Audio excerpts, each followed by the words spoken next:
The room was made of crystal and contempt. In the vaulted chamber of the Imperial Assembly, 12 alien sovereigns reclined in curved, glistening seats that shimmered with biosynthetic light. Their faces, if they could be called such, bore the distinct marks of ancient arrogance. Eyes like oil, spines braided with circuitry, voices that hummed in layered overtones. Above them, the planetary map of Sol rotated lazily. Earth, pale blue and irrelevant, hung there like an afterthought. "They call it the Third Rock," chuckled Archon Verk of the Lantri Dominion, his translucent claws tapping a rhythm on the armrest. "They worship stones. Isn't that precious? Emotionally volatile, unhygienic, unfit," muttered Grand Executor Sailthra, a being composed of jointed light and bone. "Yet resilient. Too resilient." Resilience annoyed the Empire. It slowed extermination protocols. "They send us music. Offers of peace," Verk continued, amused. "Instruments carved from trees. Actual trees. Who uses wood anymore?" The Emperor of vast, hovering orb of silver nerves named Zil-Exetun gestured with a single filament of thought. The chamber darkened. A large containment sphere rose from the center floor, bathed in eerie blue plasma. Inside it pulsed a device the size of a man, coiled with metal sinew and cradled in a carbon-titanium shell. It ticked. "Project Ember," Zil-Exetun intoned. "Crafted to mimic ceremonial exchange. Encased in a layer of aesthetic diplomacy. They'll believe it a gift." "It detonates upon unwrapping?" asked one delegate, wings folded tight. "Affirmative. 74 seconds after atmospheric exposure. City-scale annihilation." "Delightful," Verk grinned. "And if they survive?" "They won't." But across the stars, beneath a rain-mottled sky over the Pacific Northwest, a woman stood barefoot on wet grass, eyes closed, listening to something no one else could hear. Codename Baba Yaga. Officially, she was Director of Human Counteroffense Strategy. Unofficially, she was what Earth's enemies whispered about when their warships didn't return. The diplomatic shuttle arrived quietly, landing on a lake like a leaf. The emissaries stepped out, tall, thin, porcelain-skinned, their heads shaped like elongated vases, voices melodic and cruel. "We bear a gift," one cooed, holding a sleek black capsule. "Our gesture of peace." Baba Yaga took it with both hands, careful, reverent. She bowed slightly, eyes unreadable. "How thoughtful," she said softly, her tone as gentle as snowfall. "Earth appreciates gestures."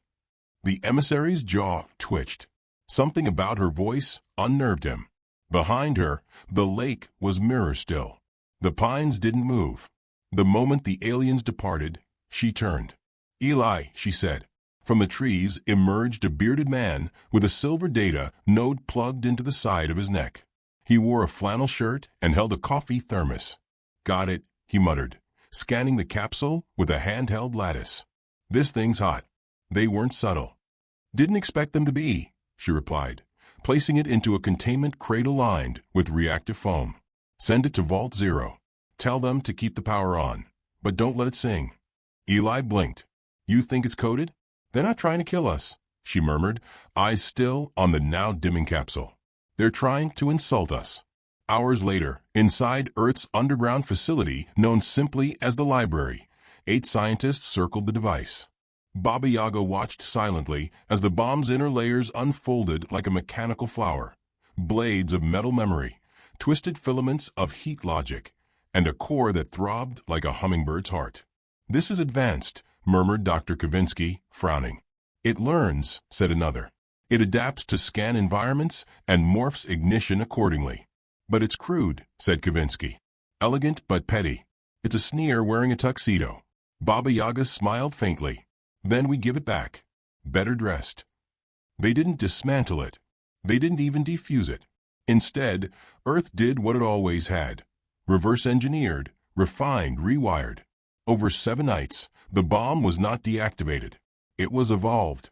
They replaced the core with something subtler, a resonance node tuned to frequencies that laced with galactic infrastructure. A Trojan hum. They planted language in it, not in symbols or code, but in design. A message that would unfold not when read, but when feared. They coated it in Earth's oldest metal, hand-polished steel, and carved a single sentence along its frame in cursive English. You dropped this. The stars moved. The date was set.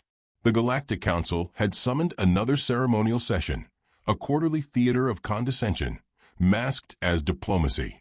The chamber was built to impress, walls lined with bioluminescent vines, gravity manipulated to make each word spoken resonate through bone. Delegates floated, slithered, shimmered. She walked in, silent. She wore black, no medals, no insignia. Her coat was buttoned to the throat. Her hands were gloved. No guards. No translator drone. Just her and the crate. It hovered beside her like a loyal pet, silent and unreadable. A whisper rippled through the crowd.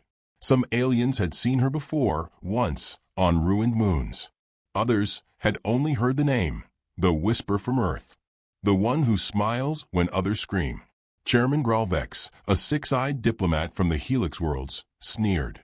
You arrive without appointment, without invitation, and now you presume. She raised a hand. Not high. Just enough. Silence. I return what was sent, she said. Her voice didn't echo. It didn't need to. It bent the room with its calm. The crate opened. Gasps echoed. A few delegates leapt from their orbs, retreating in panic. That is... Yes, she said simply. It came to our home. We fed it tea. Listened to its ticking. It was poetic. The Emperor's projection flickered. Why bring it here? Courtesy, she answered, eyes sweeping across the panic-struck assembly. You dropped this. I thought it best to return it in person. A silence fell so deep, even the walls seemed to pulse slower. Then a voice broke through from the Threxian matriarch, ancient and calm. What have you done to it? Improved it, Baba Yaga said. One delegate wheezed. Is it armed? Another whimpered. Is it counting down? She looked at the capsule. No, she said. Then she smiled for the first time. Not yet. That was when the lights dimmed, not in warning, but in awe. Systems were stable. Gravity was holding. The bomb sat there, humming like a lullaby. And every alien in the room realized they had no idea how it was now powered. The woman in black adjusted her coat. Earth doesn't return insults, she said softly. We return favors. Then she bowed, and the air grew heavier. From behind the chamber's security glass, a technician monitoring energy outputs muttered, Sir, we're detecting low-frequency signals inside our internal systems. The chairman's voice broke. From the device? No, sir, from our walls. The room turned cold. Not thermally, but in the way a funeral chapel turns cold when someone walks in wearing the wrong shoes. And Baba Yaga stood there, serene, tea-eyed, kind-faced, empty-handed now. Thank you for the hospitality, she said, turning to leave. You've always been so generous. No one stopped her, because suddenly generosity felt like a curse. And somewhere deep beneath the floor, something began to hum back. They hadn't just sent a bomb to Earth. They'd given Earth the excuse it was waiting for. The ship that brought her was not the largest in Earth's fleet, nor the deadliest. It bore no visible weapons, no flashing lights or defiant banners. Painted soft gray like twilight fog, its name, the kindly reminder, was etched in old cursive across its side, as if borrowed from a grandmother's recipe tin. Baba Yaga stood alone inside its central chamber, her hands clasped behind her back, watching stars move past the viewport like raindrops on glass. The silence around her wasn't heavy. It was poised, like the moment before a piano's final note or the beat between a warning and a war. Approaching Galactic Council perimeter came the voice of the ship's AI. Calm. Male. Earth accented. Would you like to activate the flag protocol? She considered it. No flags, she murmured. Let them wonder who forgot to bring one. Understood, said the AI, and silence returned. The ship slipped past patrols as if it belonged. It didn't broadcast threats. It broadcast intention. Inside the Council's celestial fortress, a moon-sized diplomatic lattice of glass and gravitational locks, a dozen alien delegates hovered mid-argument. The floor beneath them rippled with responsive light, mimicking a deep ocean. It was designed to soothe. Today it failed. She's what? hissed a serpentine ambassador from the Zal Confederation, her body coiled with electric distress. She requests audience, the attending drone replied flatly. Unarmed. Alone. Civil. Civil, spat the warlord of Velex Prime. All spiked armor and 6 breathing gills. They bring a bomb to our gates, and now come unarmed? That is the weapon. And she came through our shields, asked another. The drone hesitated. She did not pass through them. She walked between. Silence. In the center of the chamber, an orb pulsed, Earth's gift, once theirs, now altered. Still humming. Still warm. None dared touch it. The great doors opened. She entered like wind might, quiet, without ceremony, but with presence. Her coat was darker than shadow, her boots clean from ship that had no corridors of dirt. She wore a silver pin on her lapel, 2 hands folded in prayer or perhaps restraint. Her eyes scanned the room with disinterest, not malice, as if cataloging children misbehaving in church pews. Apologies for the interruption, she said. But you seemed confused about who the door belonged to. The High Speaker of the Council, a being made of crystal and smoke, stepped forward. You walk into our chamber without summons, bearing the very device your species accused us of sending. Explain this. Baba Yaga offered a small smile. That's not a device. That's a message. You sent us noise. We gave it music. The bomb was meant to remind us of our place, she offered, stepping closer. That Earth is young, that we don't belong in your precious circle, that we're a danger to ourselves. Several delegates shifted uncomfortably. Her words weren't wrong, just premature. We dismantled it, she said. Then we listened. It was trying to say something honest. You altered it, growled the Velex warlord. You violated an act of diplomatic offering. She tilted her head slightly. It was a warhead. Symbolic, he spat. A symbol with an 80-kiloton yield, she said gently. We assumed your math was as aggressive as your manners. Around the room, the other species watched her with cautious stillness. Some had fought humans before, on contested moons in broken treaties, during forgotten skirmishes that ended with strange casualties. Humans didn't conquer by force. They survived by redesign. She turned to the Emperor's hologram, floating in translucent brilliance above the floor. Your Highness, she said, we appreciate the attention. Earth has always admired grandeur. The Emperor regarded her without motion. Then why return the gift in person? Why come alone? To clarify miscommunication, she replied. We weren't offended. We were instructed. Instructed by whom? She looked up. By history. That stirred something in the room. Old empires hated the mention of history, especially from species young enough to still have trees. You see, she said, pacing lightly, we realized we'd misunderstood your intention. You weren't declaring war. That would require respect. You were condescending, which means you think you've already won. No one spoke. She gestured to the device. So we refined it, polished it, gave it a name. Reciprocity. It's not set to explode. It's set to mirror. To mirror what? The matriarch asked quietly. Your values, she said. The chamber's lights dimmed. Without a signal, the device pulsed, and suddenly, across the chamber walls, projections appeared. Maps, battle plans, intercepted transmissions. Each showed a different world, each showing alien dominion over lesser species. Colonies burned. Populations relocated. Diplomacies crushed beneath banners of progress. What is this? The Emperor demanded. Your handiwork, she said. We enhanced your bomb with a history lesson, one that teaches itself to any system it touches. The matriarch rose. You turned a bomb into a virus, into a conversation, Baba Yaga replied. One that can't be silenced. Systems flickered. Delegates hissed in alarm as data terminals glitched, languages auto-translating themselves into Terran dialects. The air itself shifted, as if some quiet, crawling awareness had entered the room. It's not attacking, said one technician. It's listening. Good, said Baba Yaga, without looking. Panic rippled under the skin of diplomacy. They were being read, not just their words, but their weapons, their philosophies, their sense of supremacy. The room was becoming human curious. "You're destabilizing interstellar order," cried one ambassador. She gave a slight shrug. "We never liked the order." The Emperor's glow pulsed red. "You declare war?" "No," she said softly. "We declare presence." A tremor ran through the orbital lattice. A silent alarm blinked across alien devices. Earth ships had appeared at high orbit. Unarmed. Dozens of them. Not cloaked. Not hidden. Just present. "No shields raised. No hails sent," muttered one officer. "They're just sitting there." "Watching," whispered the matriarch. Someone turned back to Baba Yaga. "What do you want?" She stepped forward. "To return your gift. Properly." She tapped the crate. The device opened, not with sound, but with light. Inside was not a bomb, but a mirror. A perfect, floating, data-reflective sphere.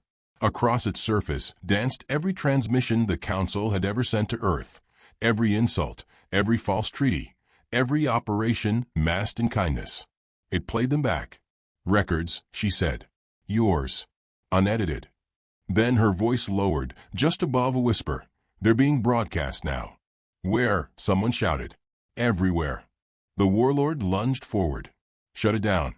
"It can't be shut," she said. "It can only be answered." In one corner, an elderly alien diplomat began to weep. Not for fear, but for shame.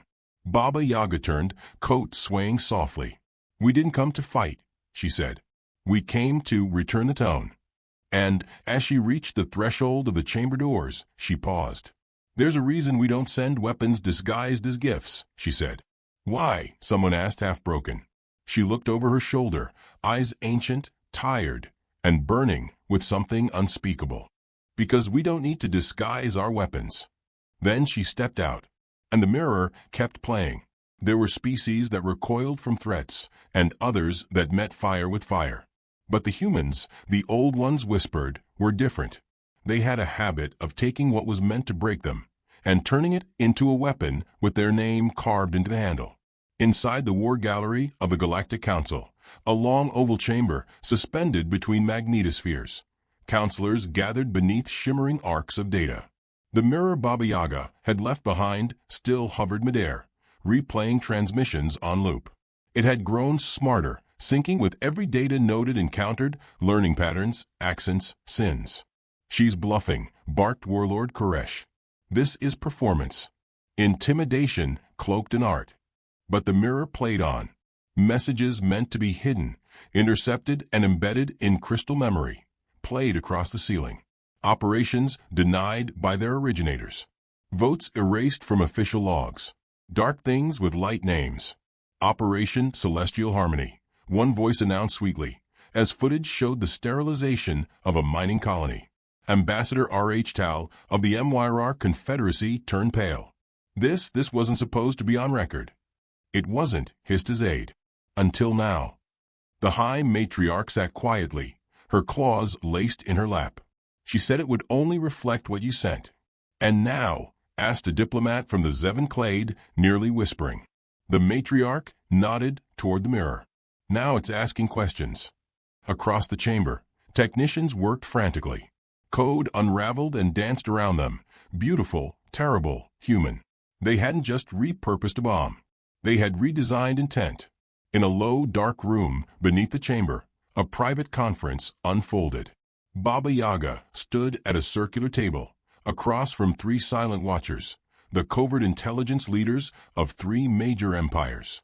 Normally, they met behind screens. Today, they sat in flesh. That alone unnerved her. "You reprogrammed a weapon to weaponize diplomacy," said one of them. His voice filtered through an oxygen funnel.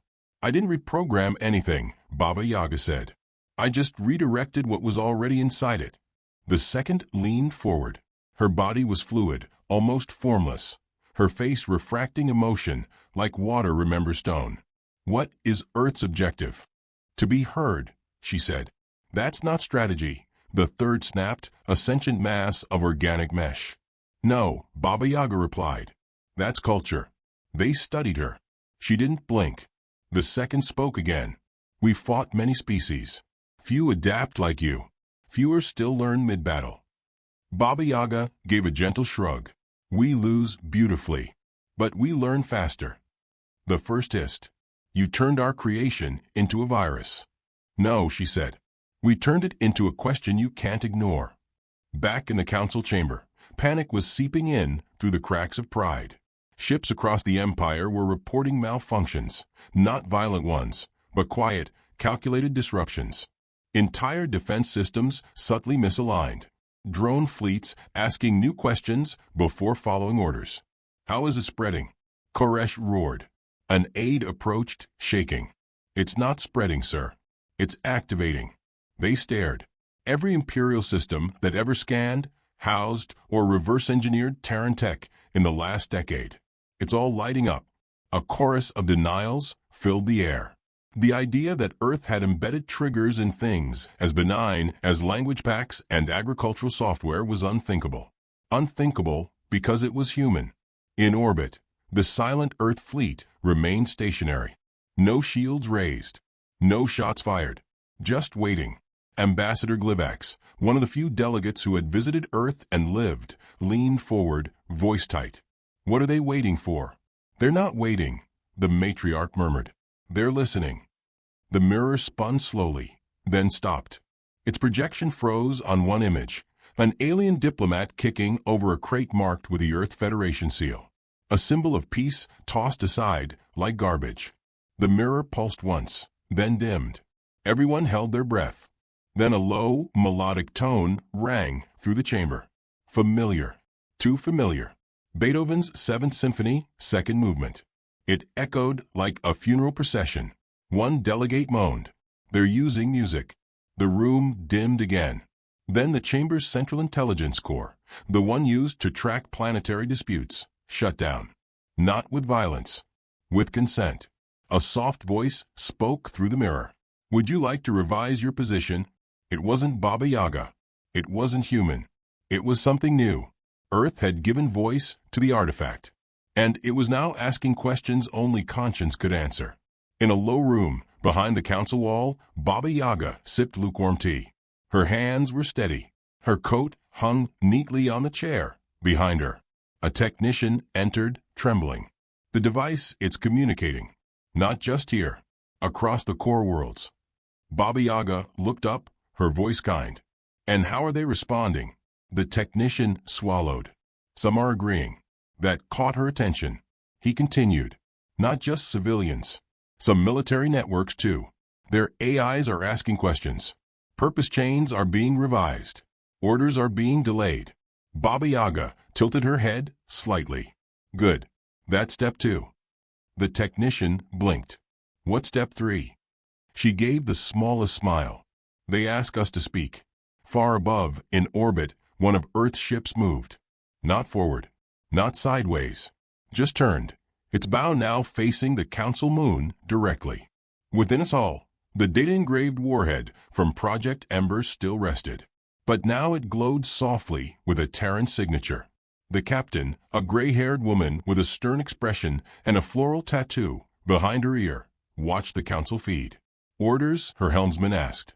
She didn't look away. None. Earth doesn't give orders in silence. We just wait until someone listens. Down below, the mirror changed again.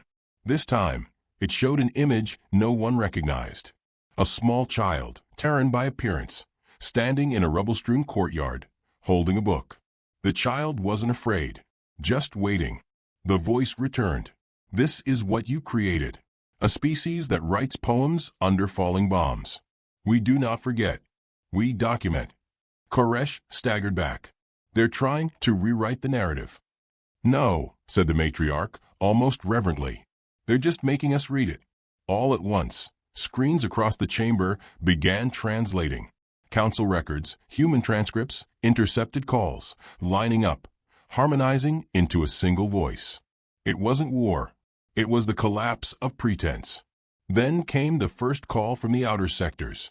An admiral of the Kryn Navy, long allied with the Council, had declared neutrality and powered down his fleet. More followed. Whole systems were refusing to acknowledge Council signals, citing ethical review prompted by Terran reflection constructs. Within minutes, the council wasn't fighting Earth. They were fighting doubt. Koresh screamed, "What is this? What have they done?" The answer came from Baba Yaga herself. She stepped back into the main chamber, her boots quiet on the stone floor. All eyes turned. "You tried to make us afraid," she said. "We made you uncertain." And in that moment, it was clear what humanity had done. They hadn't fought back. They'd infected the story. Not with lies, with truth. Because some species fight back. But humans repurpose.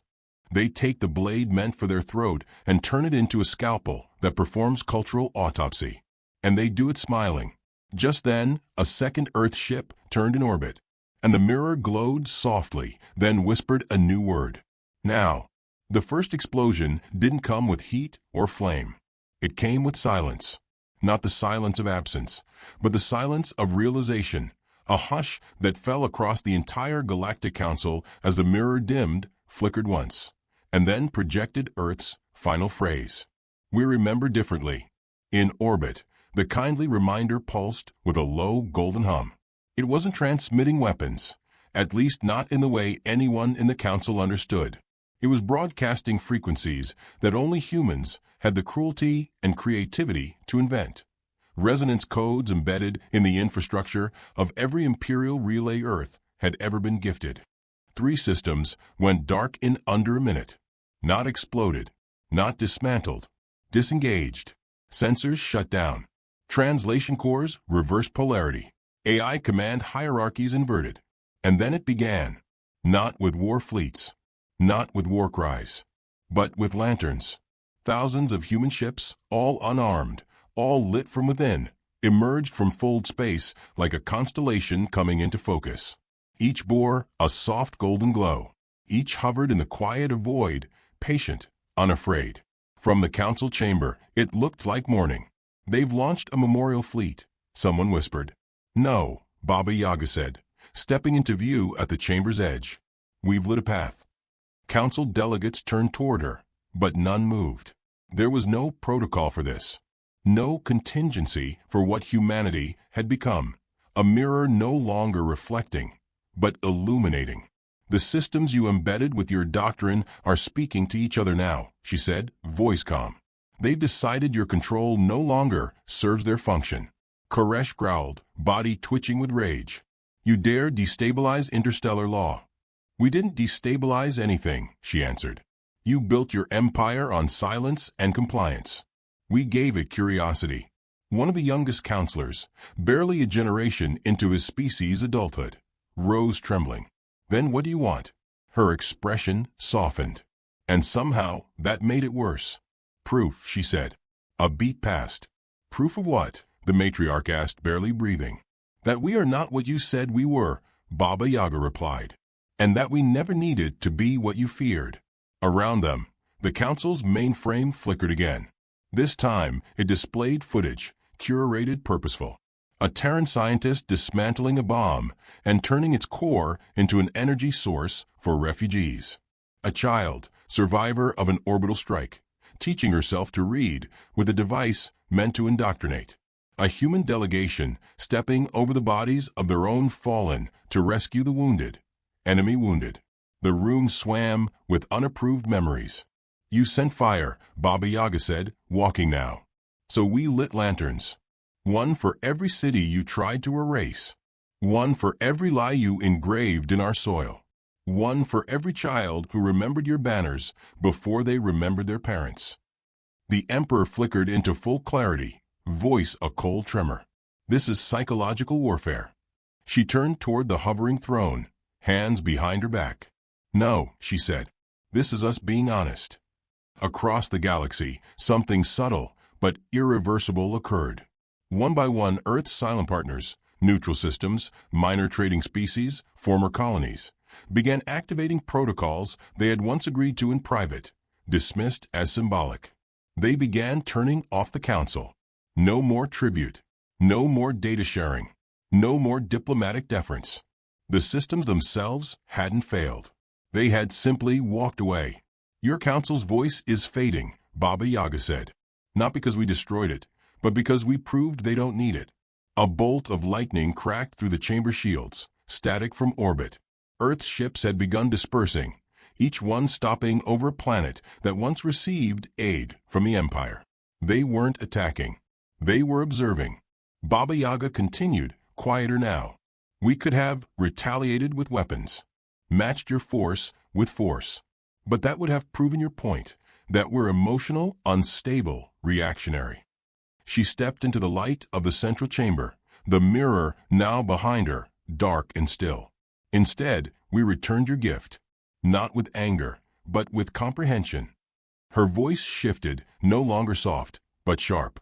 You taught us to bow, so we learned to tilt the world beneath you. Several counselors began shouting, but their words clashed into noise. She raised her hand once. Silence. You came to our home with a weapon cloaked in courtesy, she said. So we brought it back as courtesy refined. And now you know what it truly means when we say we come in peace. The room held its breath. Then came the flash.